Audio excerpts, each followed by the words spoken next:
நான் வந்து எனக்கு பர்சனலாக எனக்கு இதை பண்ணி கொடுங்க அதை பண்ணி கொடுங்கன்னு கேட்கல. என்னோட வார்டு மக்களுக்கு என்ன தேவையோ அதை தான் நான் கேட்டேன். எனக்கு செய்து கொடுத்திருக்கிறார்கள். அதில் நான் நன்றி சொல்வதில் என்ன தவறு? எல்லா இடத்துலையுமே அது 6000 கோடி 4000 கோடி ஊழல் இந்த ஸ்டாம் வாட்டர் ட்ரெயினில் அப்படின்ட்டு எங்கள் கட்சிக்காரங்க பேசினதை பற்றி கேட்கச்ச கூட நான் சொல்வேன், மீதி இடத்த பற்றி எனக்கு தெரியாது. பட் என்னோட வார்டில் நான் இந்த இடத்துல எனக்கு ஸ்டாம் வாட்டர் ட்ரெயின் வேணும் அப்படின்னு சொல்லி கொடுத்ததெல்லாம் போட்டு கொடுத்துருக்காங்க. அது சக்ஸஸ்ஃபுல்லாகவும் இருந்திருக்கு. மேற்கு மாம்பலத்தில் வெள்ளம் மழை வந்த போது அப்படி தான் எல்லா இடத்துலையும் போடுவாங்க, மோஸ்ட் அஃபெக்டட் அப்படின்னு போட்டு வெஸ்ட் மாம்பலம்னு வாங்க. ரெயினில் இந்த வாட்டி அஃபெக்ட் ஆகலையே, ஏன் இதை இந்த வாட்டி போட மாட்டேங்கிறீங்க? நான் கவுன்சிலராக சக்ஸஸ்ஃபுல்லாக பண்ணி காமிச்சிருக்கேன்ல, ஏன் அதை ஹைலைட் பண்ண மாட்டேங்கிறீங்க? நான் என்னோட இதில் நல்லா நடந்திருக்கு அப்படின்னு நான் ஏன் சொல்லிக்க கூடாது? திமுகவோட உறுதுணைன்னு இல்லை, நான் கேட்டேன், அவங்க பண்ணி கொடுத்துருக்காங்க. மாற்றாந்தோட்டத்து மல்லிகைக்கும் மனமுண்டுன்னு உங்கள் தலைவர் அண்ணாதுரை சொன்னார், அதை நான் பின்பற்றுறேன், ஏன் நீங்கள் பின்பற்றக்கூடாதுன்னு அவங்கள கேட்டிருக்கேன். நான் அடுத்து திமுகலேருந்து ஒன்று சொல்கிறாங்க, ஓகேங்களா, இவ்வளோ கவுன்சிலர் இருந்து இவ்வளோ பண்ணி நாங்கள் கொடுத்துருக்கோம், அடுத்து உங்களுக்கு ஒரு எம்எல்ஏ சீட்டோ எம்பி சீட்டோ தரோம், திமுகவில் வந்து ஜாயின் பண்ணிங்கன்னா போயிடுவீங்களா? மோடிஜி போய் பார்த்தது தவறில்லை, கலைஞரை போய். ஆனால் உமா ஆனந்தன் கவுன்சிலராக எழுந்து அவங்க வந்து நீங்கள் எனக்கு பண்ணி கொடுத்ததுக்கு நன்றி என்று சொன்னது ஒரு பெரிய இஷ்யூ. இந்த ஆட்சி பாலும் தேனும் ஓடுது அப்படின்னு சொன்னேன்னா, லா அண்ட் ஆர்டர் நல்லா இருக்குன்னு சொன்னேன்னா, டிஎம்கே ஆட்சியில் இந்த திராவிட மாடல் ஆட்சி மிகச்சிறந்தது அப்படின்னு சொன்னேன்னா, சிறந்த முதலமைச்சர் அவர் என்று கூறினேனா, இங்கே தமிழ்நாட்டின் சட்டம் ஒழுங்கு நன்றாக இருக்கிறது அப்படின்னு சொன்னேன்னா, அப்படியெல்லாம் சொன்னால் நான் எம்எல்ஏ கொண்டு போட்டேன் அந்த கட்சியிலன்னு நீங்கள் பேசலாம்.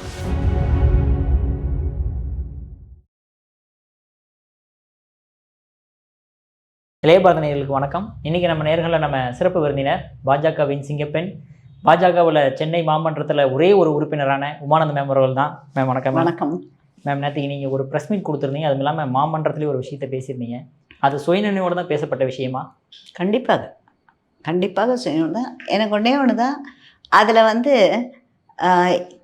ஒரு பார்ட்டை மாத்திரம் போட்டு, இப்போ அந்த கோட்ஸேது இஷ்யூ அந்த மாதிரியே ஒரு ஃபுல் இன்டர்வியூவை போடாமல் பிட்ஸ் அண்ட் பீசஸில் போட்டு அது வேறு மாதிரி நரேஷன் அதுக்கு போயிடுச்சு.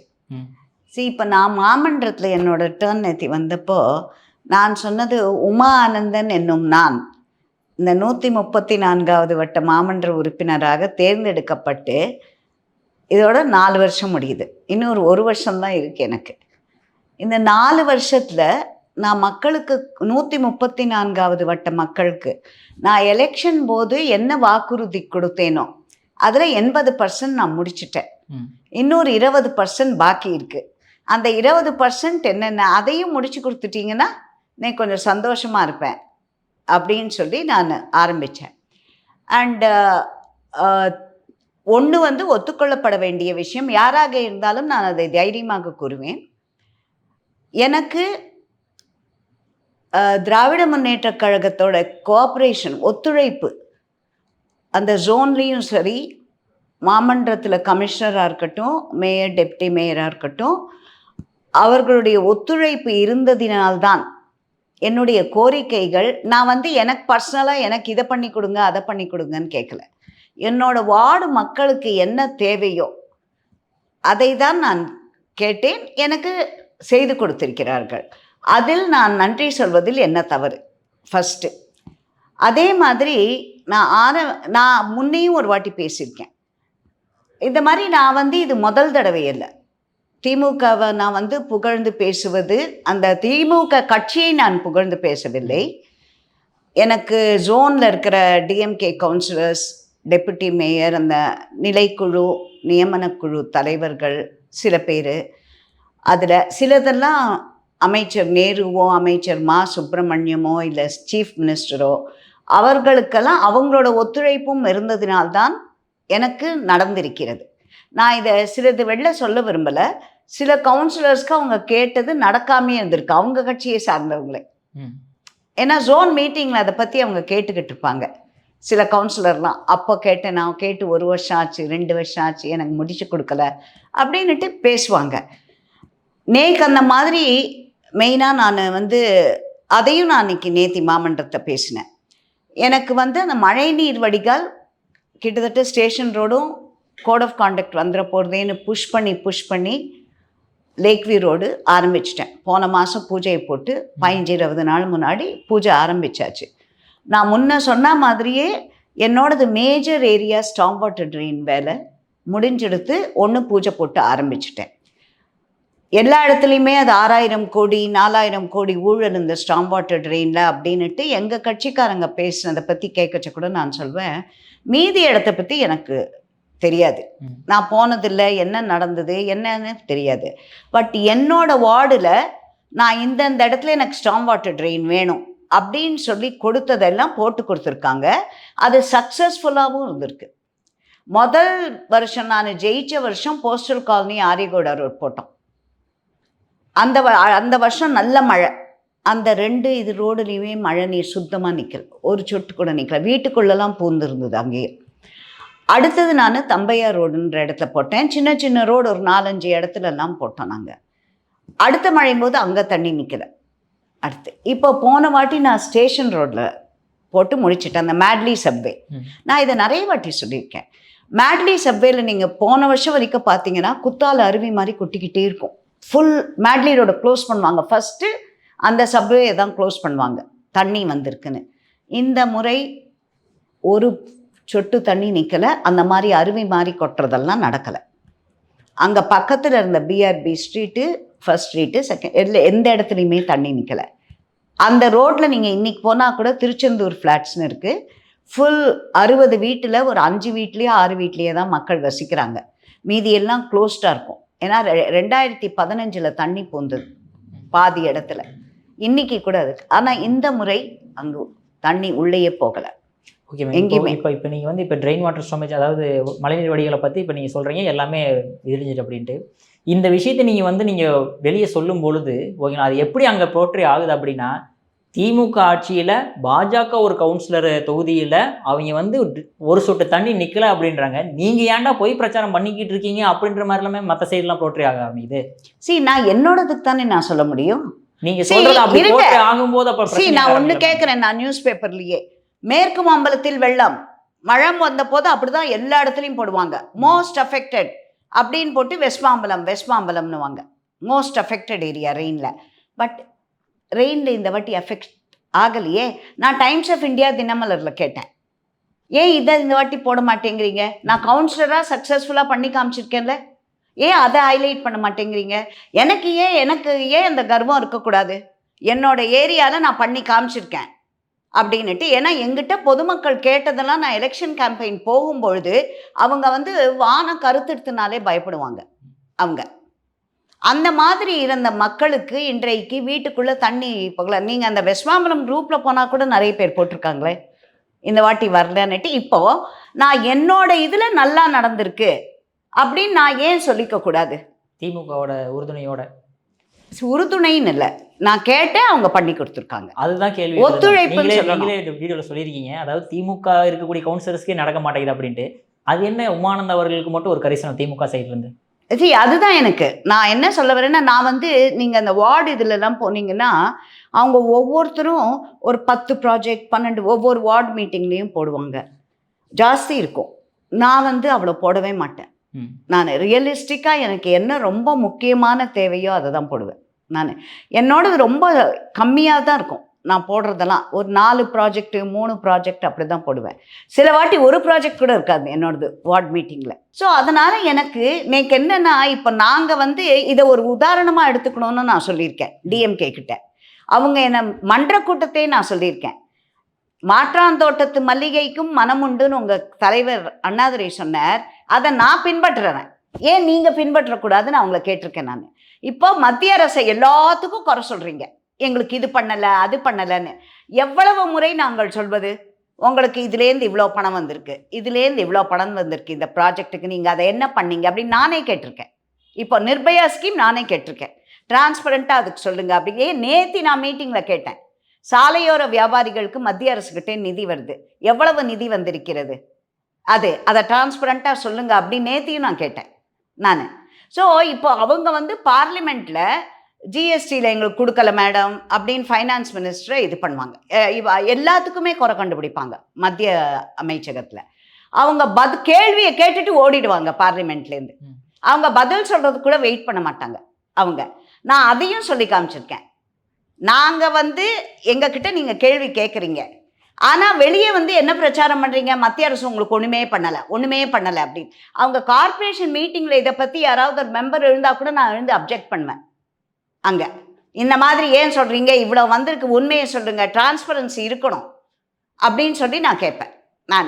நான் உங்ககிட்ட சொல்கிறது அதுதான். எங்களுக்கு வந்து நீங்கள் எனக்கு செய்திருக்கீர்கள் என்று நான் பெருந்தன்மையாக ஒத்துக்கொள்ளும் போது உங்களுக்கு ஏன் அந்த பெருந்தன்மை வரமாட்டேங்கிறது?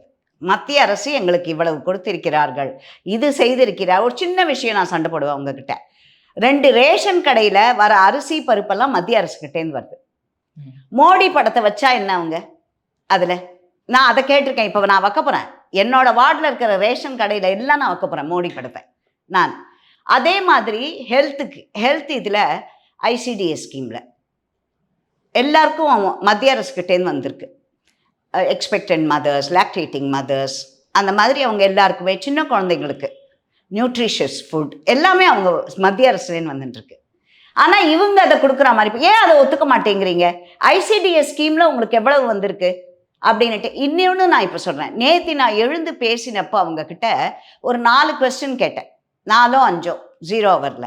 அதில் 19 ரூபா பதில் சொன்னாங்க மேயர். அப்புறம் நான் எழுந்து கேட்டேன், மேடம் நான் இந்த கேள்வியை கேட்டிருக்கேன், இதுக்கு பதில் வரல உங்ககிட்டேருந்து. ஒவ்வொன்றா நான் எழுந்து கேட்டிருந்தேன் அவங்கக்கிட்ட. அதே மாதிரி நான் இன்னொன்றும் கேட்டேன். கலைஞர் அவர்களோட 100ஆண்டு விழா, அதுக்கு அங்கேருந்து ராஜ்நாத் சிங் வந்துட்டு அந்த காயின் வெளியிட்டாங்க. அதுக்கு அதை எவ்வளவு பெருந்தன்மையாக அழகாக மத்திய அரசு செய்தது.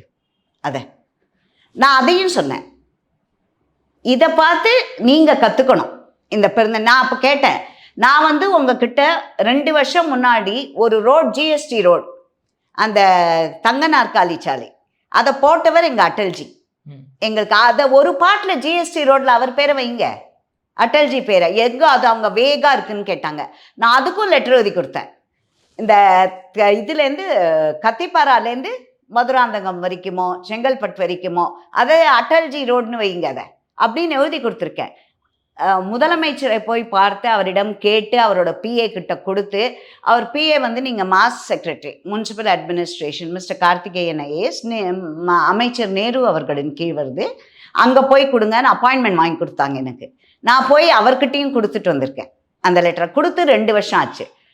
ஒரு 6 மாதம் முன்னாடியும் கார்பரேஷனில் ரிப்பன் பில்டிங்கில் மீட்டிங் நடக்கும்போது இந்த மாதிரி எர்சா சர்க்குணம் சாலைன்னு பேர் மாற்றினாங்க. நான் வந்து சண்டை போட்டப்போ, எதுக்கு எர்சா சர்க்குணம் சாலைன்னு பேர் வைக்கிறீங்க? அவர் என்ன சுதந்திர போராட்ட வீரரா? எதற்காக அவர் பெயரை வைக்கிறீங்க? இந்துக்களின் பார்த்தால் முகத்தில் குத்த வேண்டும் என்றிருக்கிறது, அதுக்காக அவர் பேரை வைக்கிறீங்களா? இதே நான் வந்து அட்டல்ஜி பேரை வைங்கன்னு நான் கேட்டுக்கிட்டு இருக்கேன். என்னுடைய நியாயமான கோரிக்கை, முன்னாள் பிரதமர் பாரத ரத்னா அட்டல்ஜியின் பெயரை வையுங்கள் அப்படின்னுட்டு. அதுக்கு என்ன ஆக்ஷன் எடுத்திருக்கீங்க நீங்கள் அப்படின்னு சொல்லி அதையும் நான் கேட்டிருக்கேன். இதெல்லாம் பண்ணாமல் விட்டுருக்குங்க. எனக்கு இந்தந்த வேலை, டிராஃபிக் என்னால் தீர்க்க முடியாதது ஒரு டிராஃபிக் ப்ராப்ளம் ஸ்டேஷன் ரோட்டில், அந்த பெடஸ்ட்ரியன் வாக், இதெல்லாம் என்னால் நெறிவரைப்படுத்த முடியவில்லை என்னை பொறுத்த வரைக்கும். அதே மாதிரி ஹாஸ்டல், மேன்ஷன், மெட்ரோ வாட்டரில் சாக்கடை கலக்கிறது, சாக்கடை நீர், இதெல்லாம் என்னால் தீர்க்க முடியாத பிரச்சனையாக பார்க்கிறேன். இவ்வளோ பிரச்சனைகள் இருக்கும்போது அப்புறம் எப்படி மேம் நீங்கள் திமுக வந்து பாராட்டி பேச முடியுது உங்களால்? எனக்கு ஒன்று வச்சுக்கோங்க, நீங்கள் திரும்பி இப்போ நீங்கள் பேசுனதுனால இப்போ என்ன பிரச்சனை ஆகுது பார்த்தீங்களா? அதுதான் சொல்கிறேன். இல்லை, ட்விட்டர்லேருந்து எல்லாருமே வந்து பாஜக கவுன்சிலரே பாராட்டும் போது நீங்களாம் ஏன்டா பொருத்தம் சொல்லிக்கிட்டு பாருங்க, பாஜக கவுன்சிலரேனாக்க நாங்கள் பார்ட்டி வித் டிஃப்ரென்ஸ். இன்னொன்று நான் சொன்னேன் உங்ககிட்ட, இப்போ நான் வந்து அட்டல்ஜி அத்வானிஜியை பார்த்து இந்த கட்சிக்கு வந்துவோம். அவங்களோட ஸ்டாண்டர்டுன்றது தனி தான் என்னை பொறுத்த வரைக்கும்.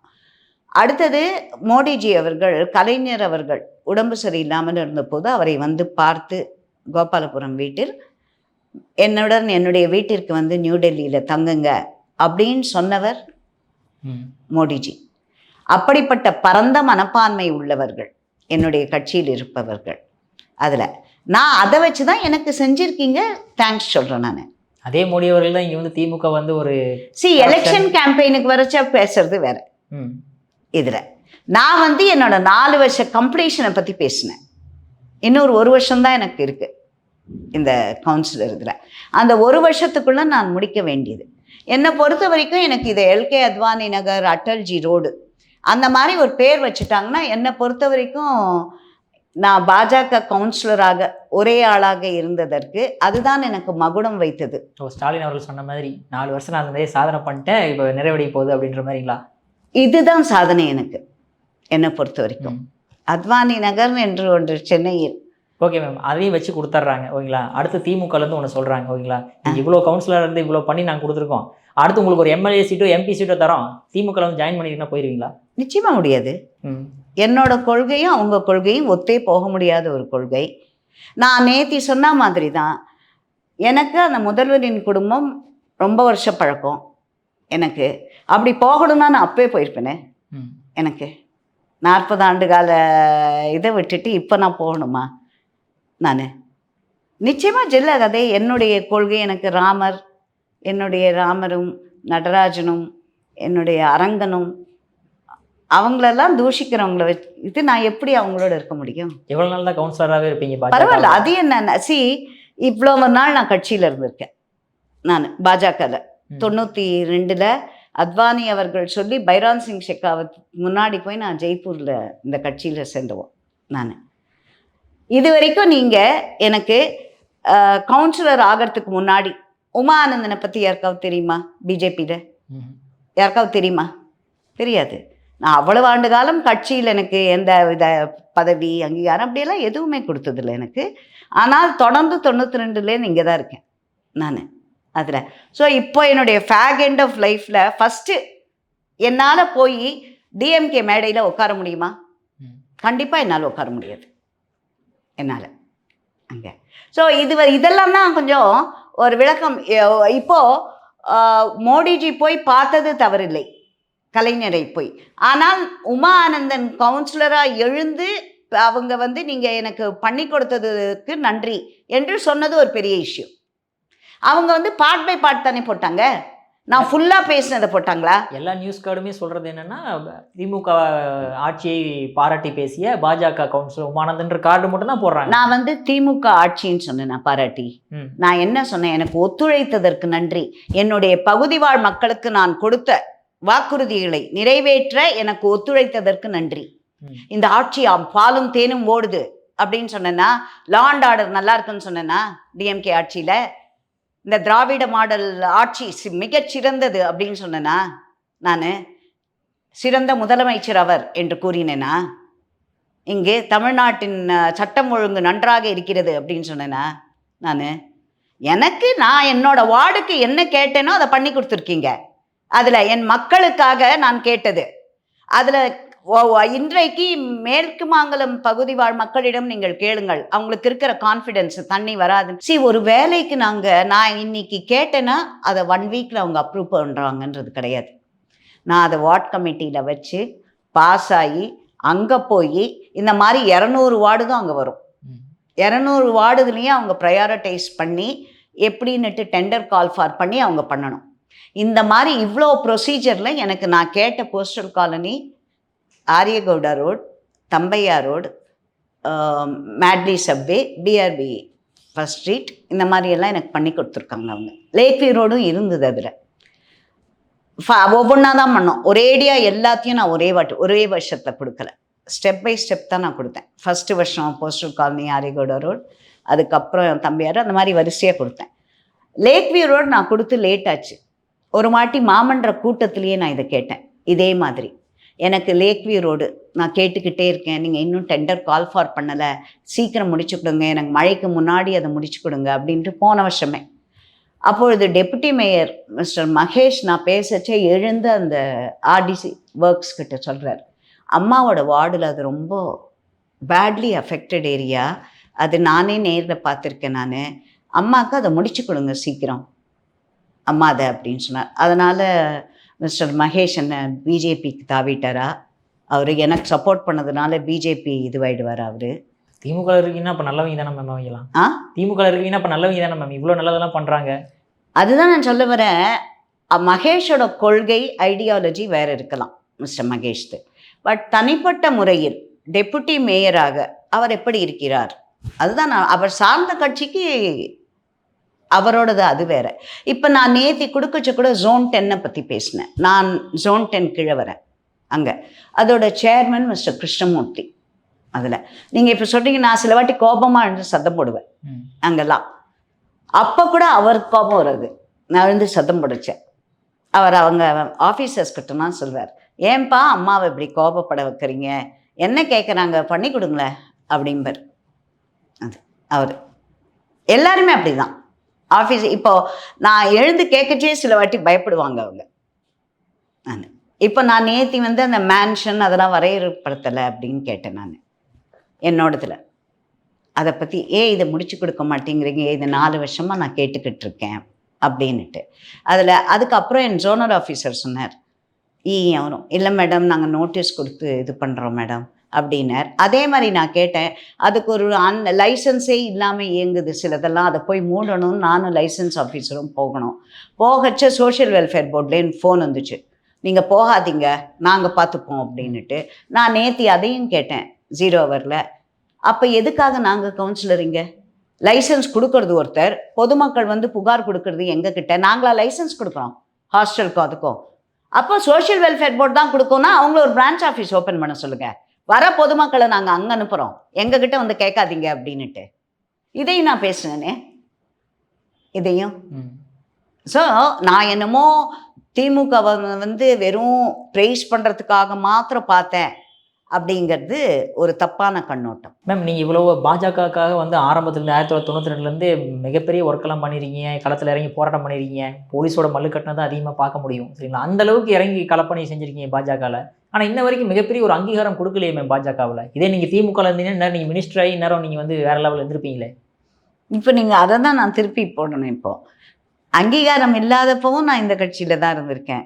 நான் முன்னாடியும் சொல்லியிருக்கேன், எனக்கு முன்னாள் தலைவர்கள் எல்லாருமே ரொம்ப பரிச்சயம். இல கணேசன்ஜியாக இருக்கட்டும், பொன் ராதாகிருஷ்ணன் அவர்களாக இருக்கட்டும், சிபி ராதாகிருஷ்ணனாக இருக்கட்டும், அவங்க எல்லார்கிட்டையுமே எனக்கு நல்ல பரிச்சயம் உண்டு. எனக்கு அவங்க எல்லார்கிட்டையும் அப்போ கூட நான் யார்கிட்டையுமே போய் எனக்கு இந்த பதவி தேவை அப்படின்னு கேட்டதே இல்லை. நான் அவங்கக்கிட்டலாம் யார்கிட்டையுமே நான் ஒரு நல்ல பரிச்சயம் அறிமுகம் உண்டு. அப்படி இருக்கிறவங்கக்கிட்டேயே போய் நான் எனக்கு இந்த பதவி கொடுங்கள், அந்த பதவி எனக்கு தேவை என்று நான் யாரிடமும் கேட்டதில்லை. ஆனால் அண்ணாமலைஜி தலைவரான பிறகு எனக்கு வந்து நான் ஜெயித்த பிறகு அவர்கிட்ட நான் கேட்டேன். எனக்கு அண்ணாமலை தம்பி அவ்வளோ பழக்கமும் கிடையாது, அவ்வளோ ஹலோன்னு அந்த அளவு ஒரு அவங்க 3 பழைய தலைவர்களிடம் இருந்த பொன்னார்ஜியாக இருக்கட்டும், அவங்கக்கிட்டலாம் இருந்த ஒரு பரிச்சயம் எனக்கு அண்ணாமலையிடம் அவ்வளவு தூரம் இல்லை. தெரியும் அவரை அந்த மாதிரி. அதில் அப்படி இருக்கச்ச நான் ஜெயிச்சு வந்தப்போ அவர்கிட்ட கேட்டது, நான் தம்பி உங்ககிட்ட சண்டை போடணும் நான் ஏன்னா எங்களை எல்லாரையும் ஒரு மீட்டிங் கூப்பிட்டுருந்தார் எலெக்ஷன் முடிஞ்சு. அதில் எலெக்ஷன் முடிஞ்சு மீட்டிங் கூப்பிடுச்சு. அவர் கேட்டது, எல்லாரும் வாங்க, தட் இஸ் டெபாசிட் வாங்கினவங்க அண்ட் ஜெயிச்சதுனால நான் ஒரே ஆளுன்னுட்டு. அதில் அப்போ அவர் கேட்டது 3 கொஸ்டின் தான் கேட்டார். அதில் கட்சி எவ்வளோ நாளாக இருக்கீங்க, எந்த பொறுப்பில் இருந்திருக்கீங்க, எவ்வளவு நாளாச்சு, இப்போ என்ன பொறுப்பில் இருக்கீங்க, அந்த மாதிரியெல்லாம். அப்போது நான் எழுந்து பார்த்தப்போ எனக்கு முன்னாடி இருந்தவங்கெல்லாம் அதில் நாங்கள் மொத்தம் அங்கே இருந்த ஒரு 30-35 பேர் இருப்போம், சென்னை சேர்ந்தவங்க மாத்திரம். அதில் என்னையும் சேர்த்து ஒரு 3 பேரோ 4 பேரோ தான் நாங்கள் கட்சியில் 20 வருஷத்துக்கு மேலே இருக்கோம் அப்படின்னு சொன்னவங்க. மீதி பேர் எல்லாருமே நான் கட்சிக்கு வந்து 4 வருடம் ஆகிறது, 2 வருடம் ஆகிறது, 1 வருடம் ஆகிறது அப்படின்னு சொன்னவங்க. அடுத்து நான் இந்த பதவியில் இருக்கிறேன், அந்த பதவியில் இருக்கிறேன் அப்படின்னு எல்லாம் சொன்னாங்க. நான் அப்போ தம்பிக்கிட்ட அப்புறம் சொன்னேன், அண்ணாமலை தம்பிக்கிட்ட, தம்பி நான் வந்து இவர் இல கணேசன்ஜி அவர் இருக்கும் பொழுது சென்ட்ரல் சென்னை இது பெண்கள் இது மகளிர் அணி செயலாளராக இருந்தேன். அதுக்கப்புறம் நான் எந்த போஸ்ட்லேயுமே இருந்ததில்லை நான் அதில். ஆனால் இப்போ நான் உங்ககிட்ட சண்டை போட போகிறேன் தம்பி, எனக்கு ஏதாவது நீங்கள் பதவி கொடுக்கணும் அப்படின்னு சொல்லிட்டு அவர்கிட்ட சண்டை போட்டு. பதவி கொடுத்தாங்களா? இல்லை, அப்போ தெரியலையா மேம்? அதாவது பாஜகவில் நீங்கள் செய்கிற வேலைக்கு அங்கீகாரம் கிடைக்கலங்கிற விஷயம் தெரியலையா உங்களுக்கு? பதவியோ இருக்கோ இல்லையோ எனக்கு பாஜக. நான் தான் திருப்பி திருப்பி சொல்கிறேனே, நான் அத்வானியோட ஸ்பீச்சு, ரத யாத்திரை, கல்யாண் சிங் இவங்களெல்லாம் தான் எனக்கு ஒரு லீடர்ஸ், டால் லீடர்ஸ். சிங்காலோட எல்லாம் பழகி இருக்கோம். அதில் அப்படி இருக்கச்ச பதவி இருக்கோ இல்லையோ இதுதான் எனக்கான கட்சி இதுதான் அப்படிங்கிறது தான் என்னோடது. இப்போ பாஜகவிலே எப்படி பார்க்க ஆரம்பிச்சிட்டாங்க அப்படின்னா, அதிமுகவும் சரி பாஜகவும் சரி தீவிரமாக உயிரை பணைய வச்சு அதிமுகவை எதிர்த்துக்கிட்டு இருக்கோம். என்ன இவங்க பாஜகவில் திடீர்னு திமுகவை பாராட்டி பேசிட்டாங்களே அப்படின்னு பாஜகங்கிறது அவங்களுக்கே கொஞ்சம் கடுப்பாக ஆரம்பிக்கிறது. இப்போ ஏன் சசி தரூர் அப்படிதானே? சசி தரூர் இப்போ பார்த்தீங்கன்னா காங்கிரஸில் இருக்கவர். அவர் வந்து ஆப்ரேஷன் சிந்தூர்லேருந்து எல்லாத்துக்குமே அவர் நம்ம மத்திய அரசை பாராட்டி கொண்டு தானே இருக்கிறார். அதை நம்ம ப்ரைஸ் பண்ணுறோம்ல, நியாயமாக நடந்துக்கிறார் அப்படின்னுட்டு. ஏன் அந்த ஆட்டிடியூட் எந்தில் வராதப்பா? அப்போது நான் நியாயமாக நடந்துக்கிறேன்னுட்டு நான் என்ன கண்மூடித்தனமாக திராவிட முன்னேற்ற கழகம் செய்வதெல்லாம் சரி என்கிறேனா நான்? ஏன்னா ஒரு 4 நாளைக்கு முன்னாடி கூட தரமணியில் மிகப்பெரிய ஒரு சம்பவம் நடந்தது. அந்த மாதிரி விஷயங்கள்லாம் பார்க்கும்போது இவங்க ஏன் திடீர்னு இப்படி பாராட்டிட்டாங்களே? ஏன்னா நீங்கள் சொன்ன மாதிரி அந்த வீடியோ கட் பண்ணி பேஸ்ட் பண்ணும்போது ஒன்று வச்சுக்கோங்க, நான் இந்த ஆட்சியின் சட்டம் ஒழுங்கை பற்றி பேசவே இல்லை. சட்டம் ஒழுங்கு நன்றாக இருக்கிறது, தேனும் பாலும் ஓடுகிறது. எங்கேயாவது ஒரு இடத்த நான் சொல்லியிருக்கேன் அதை? அங்கே இவர்களுடைய இந்து மத இதை பற்றி நான் பேசியிருக்கேன், சப்போர்ட் பண்ணி. திருப்பரங்குன்றத்தில் இவங்க செய்தது நியாயம் என்று பேசியிருக்கிறேனா? அப்படியெல்லாம் சொன்னால் நான் எம்எல்ஏ கொண்டு போட்டேன் அந்த கட்சியிலன்னு நீங்கள் பேசலாம். நான் அப்புறம் எனக்கு 70 வயசு. ஓகே, என்னை பார்க்குறவங்க எல்லாருக்குமே என்னோட அடையாளம் என்ன? பாஜகன்றது அடையாளம் அடுத்தது. அதுக்கு முன்னாடி என்னை எப்படி தெரியும் எல்லாருக்கும்? என்னுடைய கோயில் வேலை, என்னுடைய இந்துத்வா ஸ்டாண்ட், இதுதான். இந்துத்வாவில் அவ்வளவு இதுவாக இருக்கிற ஒருவர் அந்த கட்சிக்கு போக முடியுமா? அதில் ஸோ இதெல்லாம் பார்த்துட்டு ஏதோ ஒரு கட் பேஸ்ட்டை பார்த்துட்டு பேசுகிறேங்கிறத நான் I don't need to explain. Because என்னை பொறுத்த வரைக்கும் யார் என்ன வேணால் சொல்ல, I am very strong in my ideology. எனக்கு நான் திரும்பி திரும்பி சொல்வது, நான் பார்த்தது அத்வானி அவர்களை பார்த்து வந்தவள், கல்யாண் சிங், ராஜமாதா இவங்களெல்லாம் பார்த்து வந்தவள். அட்டல்ஜி கூட ஒரு மாடரேட். என்னை பொறுத்த வரைக்கும் எனக்கு முதல் சாய்ஸ் என்னோடது அத்வானி தான். அத்வானியோடது ஸ்டாண்ட் எல்லாருக்குமே தெரியும். அதில் அப்படி இருக்கிற ஒருத்தர் அத்வானி, விஹெச்பி சிங்கால்ஜி அவங்களெல்லாம் ஒரு என்னை பொறுத்த வரைக்கும் அவங்களாம் நான் அவர்களை பார்த்திருக்கிறேன் என்பதே எனக்கு பெருமை. இப்போ நான் போன ஒரு 2 மாதம் முன்னாடி நான் ஜெயிச்ச உடனே நான் ஃபஸ்ட்டு யாருக்கு போய், ஹெச் ராஜா எனக்கு என்னுடைய இந்த தமிழ்நாட்டை பொறுத்தவரை எனக்கு ஒரு குரு. அவரோட ஐடியாலஜி எப்படின்னு உங்களுக்கெல்லாம் தெரியும். அவரோட ஐடியாலஜி எப்படின்னுட்டு, what strength he has in is core belief அப்படின்னுட்டு. அப்படி இருக்கிற ஒருத்தர் நான் வந்து ஜெயிச்ச உடனேயே நான் முதல்ல ராஜாண்ணாவை தான் போய் பார்த்தேன். ஜெயிச்சு கையில் அந்த இதை வாங்கின உடனே நான் நேராக போனது ராஜாண்ணா அவர்கள் வீட்டிற்கு தான். அவர் டெல்லிக்கு 8 மணி ஃப்ளைட்டில் போகிறார். அடித்து பிடிச்சிட்டு அண்ணாக்கிட்ட போய் கொடுத்து அண்ணா கையால் வாங்கணும்னு நான் போனேன் ஜெயிச்ச உடனே. அப்போல்லாம் எனக்கு வந்து ஒரு முறை அத்வானியை பார்த்துருக்குறேன் அவர் வரச்செல்லாம். பட் அத்வானியை பார்த்து ஒரு நமஸ்காரம் பண்ணி அவருக்கு ஒரு பிரதட்சணம் பண்ணி நமஸ்காரம் பண்ணணும் அப்படிங்கிறது என்னுடைய நெடுநாள் ஆசை. சிங்கால்ஜிக்கு அவர் வரச்ச பார்க்கச்செல்லாம் நமஸ்காரம் பண்ணுவேன் அவர்கிட்ட. ஆக்சுவலி ஒரு வாட்டி அந்த ஓரிருக்கை கோயிலுக்கு அவர் வந்தப்போ என்னை பார்த்துட்டு அவர் கையை பிடிச்சி, உமா இங்கே நமஸ்காரம் பண்ணக்கூடாது அப்படின்னவர். இப்படிப்பட்ட ஆர்பிவிஎஸ் மணியன்ஜி, வேதாந்தம்ஜி அவங்களோடலாம் நான் வந்து I have travelled. Doctor Subramaniam Swamy, Chandralekha அவங்களோடலாம் நான் ட்ராவல் பண்ணி அவங்கக்கிட்டேருந்து கற்றுக்கிட்டது அவ்வளோ. அப்படி இருக்கிற நான் ஒரு திராவிட முன்னேற்ற கழகத்தை போய் சேருவேன்றது அது என்னை அதை யோசிக்கிறவங்க இது என்னை பொறுத்தவரை அது ஒரு not to be taken in to account அந்த மாதிரி எனக்கு. ஓகே, கடைசி ஒரு கேள்வி. ஹெச் ராஜா அவரை பற்றி பேசியிருந்தீங்க. இப்போ அவரோட உடல்நிலை எப்படி இருக்குது? அண்ணா என்ன ஆச்சு ஆக்சுவலாக? அண்ணாக்கு ஆக்சுவலி நேற்று அந்த இதில் வெயிலில் உட்காந்துட்டு இருந்திருக்கார். அகெயின் எனக்கு ராஜாண்ணாக்கிட்ட நான் சண்டை போடுவேன். அண்ணா ரெஸ்ட் எடுத்துக்காம இப்போவும் இன்றைக்கு இங்கே சென்னையில் இருப்பார், காரைக்குடி வழியில் திருச்சியில் 3 ப்ரோக்ராம் முடிச்சுட்டு அப்படியே அடுத்த நாள் நான் கன்னியாகுமரி போகிறேம்மா அப்படிம்பார். இந்த மாதிரியெல்லாம் 2 வருஷம் முன்னாடி அவரோடது ஹார்ட் ப்ராப்ளம் வந்து இது பண்ணார். அங்கே செக்கப்கே அண்ணா 1 வருஷமாக போகலை. எனக்கு ரொம்ப அண்ணா வந்து he did not take proper care of his ஹெல்த்துன்றது எனக்கு ரொம்ப சண்டை போடுவேன் அவர்கிட்ட. அதில் இப்பொழுது இன்னும் ஒரு நாள் ஆப்சர்வேஷனில் இருக்கார் அண்ணா. பிபி கொஞ்சம் இதுவாயிருக்கு. என்னை வந்து பொம்பளை ராஜா அப்படிம்பாங்க. எனக்கு அதுதான் ஒரு பெரிய அச்சீவ்மெண்ட், எனக்கு அது ஒரு பெரிய பெருமை அப்படிம்பேன் நான். அண்ணா அதில் கால் தூசு கூட நான் பெற மாட்டேன் அண்ணாவோட இதில். இருந்தாலும் பொம்பளை ராஜா அப்படின்னுச்சு ஒரு பெருமை தான் அதில். ஸோ இந்த மாதிரி ராஜாண்ணா இஸ் ரிகவரிங் ப்ரேயர்ஸ். அண்ணாக்கு அண்ணா திருப்பி உடல் நலம் தேறி வந்து ரெஸ்ட், ஹி நீட்ஸ் ரெஸ்ட். அண்ணா திரும்பி அண்ணாவோட கர்ஜனை கேட்போம். ஆனால் நான் இந்த வாட்டி அண்ணா கிட்ட அண்ணா he has to restrict his election time வேறு மேம், நிறைய ஒர்க் பண்ணி தான் ஆகணும். அப்புறம் ஆமாம், அண்ணா has to take care of his health. திரும்பி அண்ணா மீண்டு வந்து பழைய ராஜாண்ணாவை பார்ப்போம். ஓகே மேம், உங்கள் அற்புதமான கருத்துக்கள் இளையபேரோட பார்த்ததற்கு மிக்க நன்றி மேம்.